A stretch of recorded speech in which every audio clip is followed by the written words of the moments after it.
నమస్కారం ఈటీవీ భారత్ కు స్వాగతం మీరు చూస్తున్నారు న్యూస్ టైం కోడికత్తి కేసులో శ్రీనివాస్ కు హైకోర్టు బెయిల్ 5 ఏళ్ల తర్వాత విడుదలవుతున్న నిందితుడు కేసును పూర్తిగా కొట్టివేయాలంటున్న కుటుంబ సభ్యులు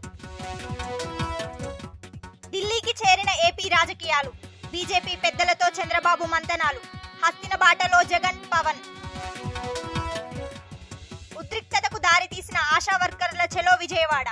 ఎక్కడికక్కడ అరెస్టులు ప్రతిఘటించిన కార్యకర్తలు పోలీసుల తీరుకు నిరసనగా ఆందోళనలు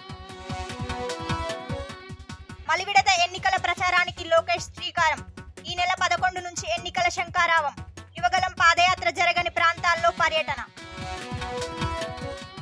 చెత్త ఆలోచన ఉన్న ప్రభుత్వం పోతేనే మంచిదన్న షర్మిల లిక్కర్ పేరుతో సర్కారే దోపిడీ చేస్తోందని ఆగ్రహం గుంటూరు జిల్లా తెనాలిలో రచ్చబండ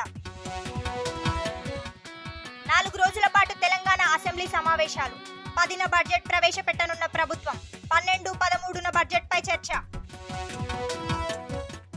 తెలంగాణలో యువతి దారుణ హత్య నడి రోడ్డుపై కత్తితో పొడిచి చంపిన యువకుడు అడ్డుకోబోయిన బంధువుపైన దాడి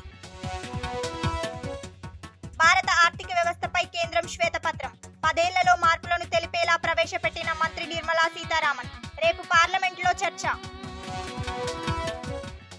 ఇండియా కూటమికి మరో షాక్ సీట్ల సర్దుబాటు చర్చలతో విసిగిపోయిన ఆమ్ ఆద్మీ అస్సోం నుంచి 3 అభ్యర్థుల ప్రకటన ద్రవ్య పరపతి విధాన సమీక్ష నిర్ణయాలు ప్రకటించిన ఆర్బీఐ 6.50% వద్ద యథాతథంగా కొనసాగింపు 2024-25 జీడీపీ వృద్ధి రేటు 7%గా అంచనా ఇవి ఇప్పటి వరకున్న ప్రధాన అంశాలు మరిన్ని తాజా అప్డేట్స్ కోసం www.etvbharat.com వెబ్సైట్ను సందర్శించండి